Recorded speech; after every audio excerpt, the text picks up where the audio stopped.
Welcome to the Authenticos podcast, the show that covers everything related to delivering digital transformation in large organizations. Your hosts, Jacob and Jesper, will share their own stories and unfiltered views as they guide you through delivery of digital transformation.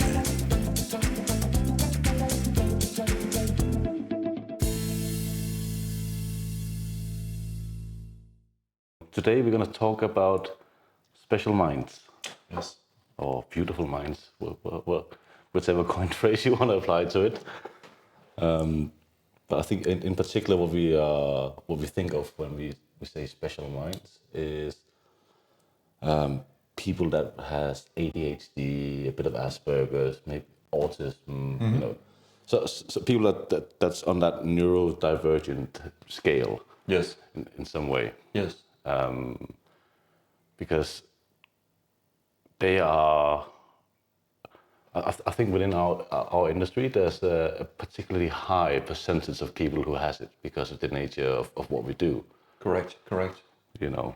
Correct. We run into them on a regular basis. So it's very important for me and also know for you how to engage, how to motivate, how to keep these high performers, you know, in the loop, as I say, you know, but embrace them, you know, keep them part of the. Because that's exactly what it is. It's because of their special way of thinking. Then if you manage them correctly, it's you have a treasure chest of high performers, really. Yes. You know, and I can relate a little bit to myself. So I'm not diagnosed, which is very, very important to say. But I do have a friend who's an ADHD coach, who you met as well, Cameron.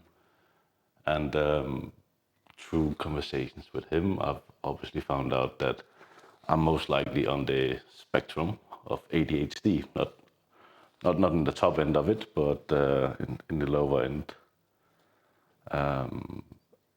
And it's, you know, I always see myself as a high performer, but I also know that there's a lot of weird little things that I just fall short of, like, you know, follow-up emails or like creating a task list or sticking to a to-do list. But then again, in like a crisis situation or projects where everything's falling apart, I'm completely calm, which is very, very normal for an ADHD person. Yeah. You don't panic and jump out the window. No, I don't. You stay calm and stay with the, you know, fight the situation. Exactly. Which is really, really essential. Yeah, and you kind of just bring calm to whatever situation you walk into. Right. But the question then is, you know, how do you manage it? How do you leverage that special mind the best way possible? I think for me, it's always been about you know, I love people. You know, I love working with people. I'm a very social person. Yeah. You know that. I love helping businesses challenge and solve, you know, transformation issues of all kinds. People, technology, whatever it is.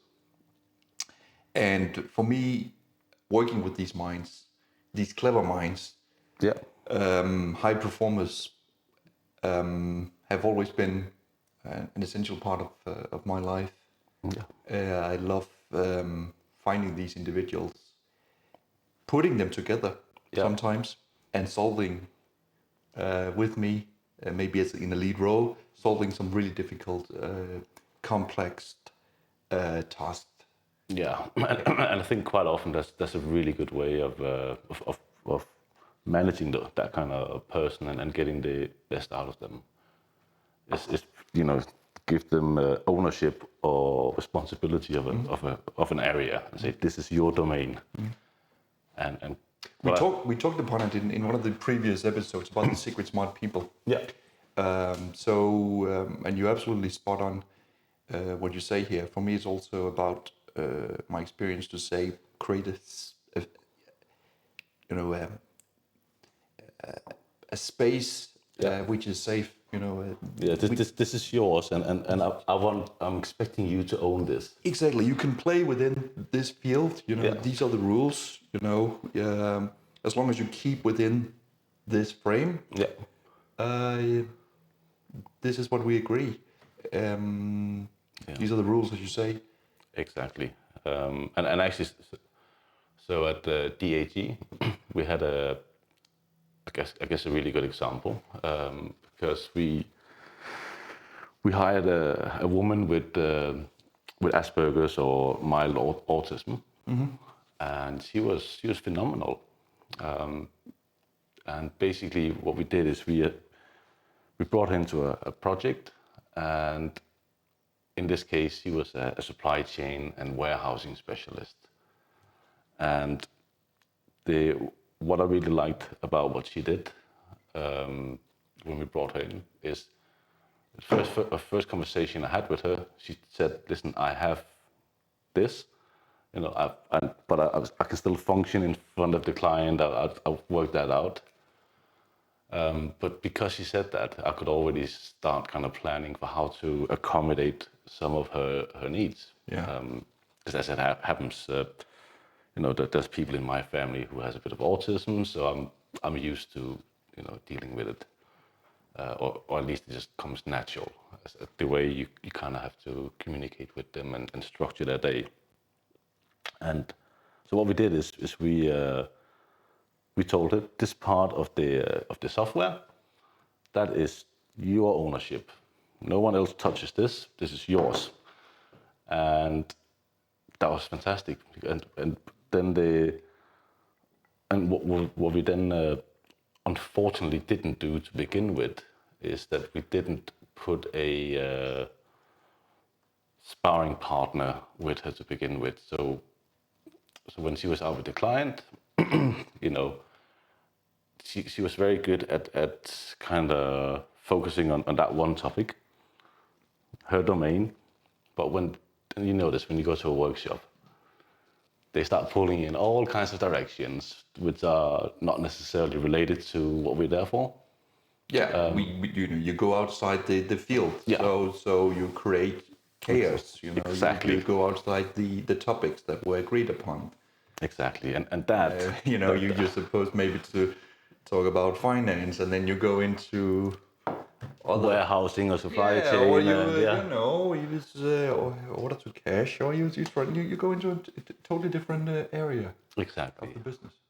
So what we ended up doing, so when that happened, she would kind of fall apart and she wouldn't know what to do because that was not her area. And so what we ended up doing was making sure that she had a body, so to say, which in this case was the solution architect. Yeah. Which would take all of that noise away from her, and then he could basically say, "This is what we need you to do." Yes. You will present it back to the client and also ask the client the questions you need. Yeah. But everything else, me. I will deal with that noise, and that was really good. It's a very good example, and it's very good back to what we said about creating that space. Yeah. You know, which is safe. Exactly. You know, that you don't create chaos. You don't ask, you know, questions without the field, outside the field. Exactly, and I think what we might have been, what we probably could have done better is also, I don't know. Actually, I'm just going to ask this. So, like, in structuring a team that includes special minds, so it could have been the Asperger's scenario, autism or ADHD or some other neurodivergent thing. Do you see benefits in using personality profiles when you build that team? Yes, I do. I think personality profiles, which give an rough indication of who you're dealing with, is an excellent tool before you assemble your you put together your team. Yeah. We all know the different, or at least some of the the more well-known models. But of course, you don't want to structure a team with too many similarities. You want to have a broad spectrum of all profiles. Yeah.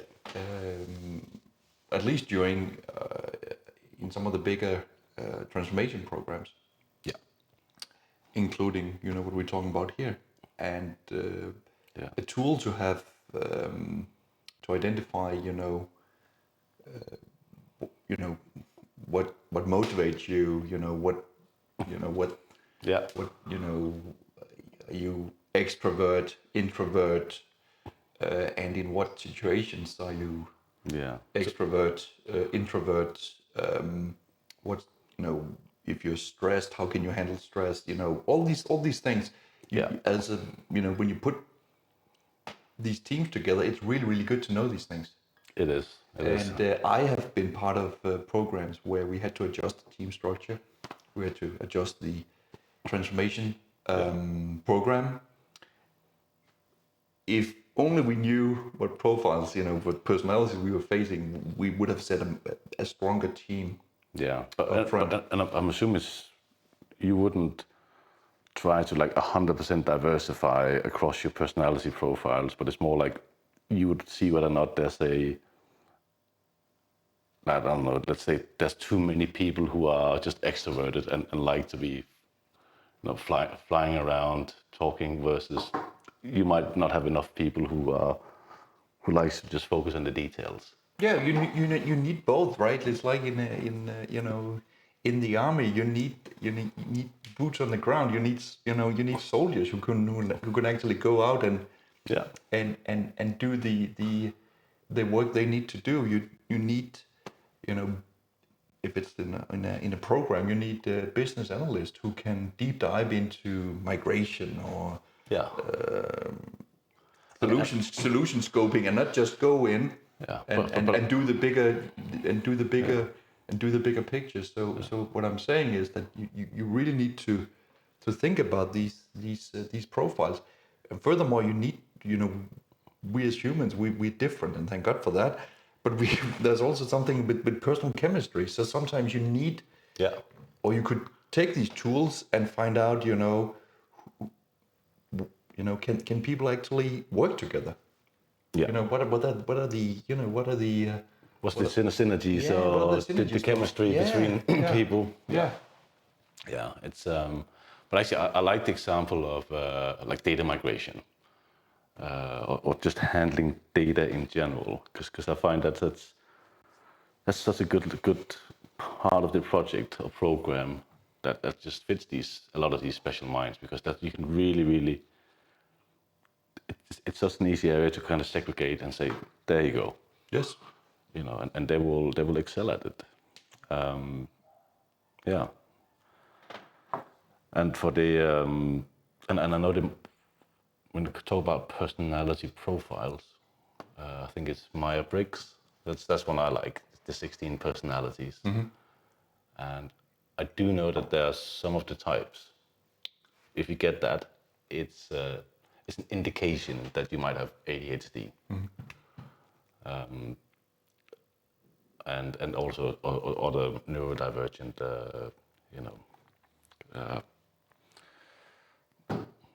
or some other neurodivergent classification. Mm-hmm.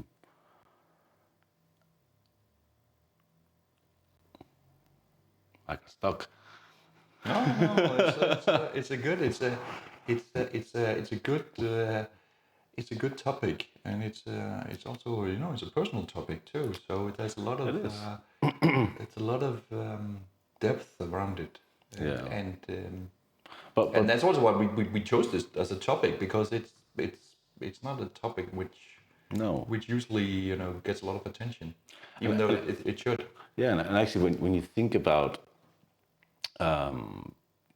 the way neurodivergent people operate and where they excel, then I think there's a lot to be there's a lot of stuff you can kind of look at and rework in kind of the standard implementation methodologies. Because again, if I just take myself, I am extremely bad at updating my tasks with the status on it. As I said, follow-up emails, which is also why I've, in my DAT, I have an assistant who helps me with all of that. Right. Even though it takes no time, it's very, very hard for me to do. And if you look at but it's maybe I don't see anything bad in that, because it's just that you should be utilized in solving complex tasks which require your brain power and thinking outside the box. So I think that is which is where I excel as well when I can just like do abstract thinking. But when I do admin, for example, I fall apart. Yeah. A timesheet, it's really, really hard for me. Even though that's our bread and butter. But if you go back to thank God AI is coming into play. Yes. So that can take some of tedious manual work. It can to a degree. to a degree, but that's a different discussion. But I think if you look at the methodologies, quite often they're so rigid, right, that they can end up suffocating people with these special minds, because it's status updates, it's everything has a certain rhythm. Yes. At the same time as them potentially being pulled in all kinds of different directions, which can just utterly destroy a person like that. Yeah. And I think that's why quite often you find them in the technical part, because they can obviously, if you have that mind, I have to cut a piece of code, or I have to do this bit of infrastructure. That's very, it's a domain they'll own, and they'll be very good at it. But I think our methodologies and the way we do, let's say, workshops and everything else, there needs to be some kind of thinking here in that will start accommodating for people that is not neurodivergent, but not technical, but they might be understanding the business really well. Right. And I don't have an answer, but I just see that there's probably there's something to be done there in the way we structure projects. Yeah. And I think one of the ways could be, as you said, use the personality types or profiles to start identifying it, and then maybe in your methodology, think in like these personality profiles could indicate this, and therefore. But I think I used it with success on some of the bigger programs. Yeah. That I've been leading, and it's just not only finding out where people are, which profiles they have, but also finding out, who can actually solve with the best expected result. When you break down the work, the actual work, migration, analysis, development, all these buckets of work or work tasks that you need to complete. And also and maybe also start thinking in stuff like, how can you remove the admin burden from your team, because that will actually make, well, not just neurodivergent, but everyone flourish and perform better. Could that be a little PMO function that instead of having to update your tasks, there's a weekly update call and they'll do it for you. Yes. Something like that. Yeah. Which also could be that you're almost the admin of a timesheet and expenses. You can almost do that too, and just let your resources use the beautiful brains. Yeah, and back to what we said, you want to when you have these gifted people, you want to make sure that you use them in the best way, not only for their own sake, but also for the program. So if the program, has, major areas which needs to be resolved. Yeah. You need that brain power. You need those high performers to think outside the box. You don't need people who will only think as is.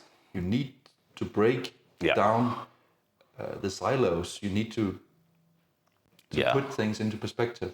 And it's hard, right, when you it's just the whole digital transformation part, because you need the breadth to understand to have a holistic view of the business, and you need the depth as well to understand exactly what you're impacting and how things should be constructed. Yes. So that's the breaking down of silos, but you have to do it in a way that obviously accommodate the future business and doesn't rip the organization apart.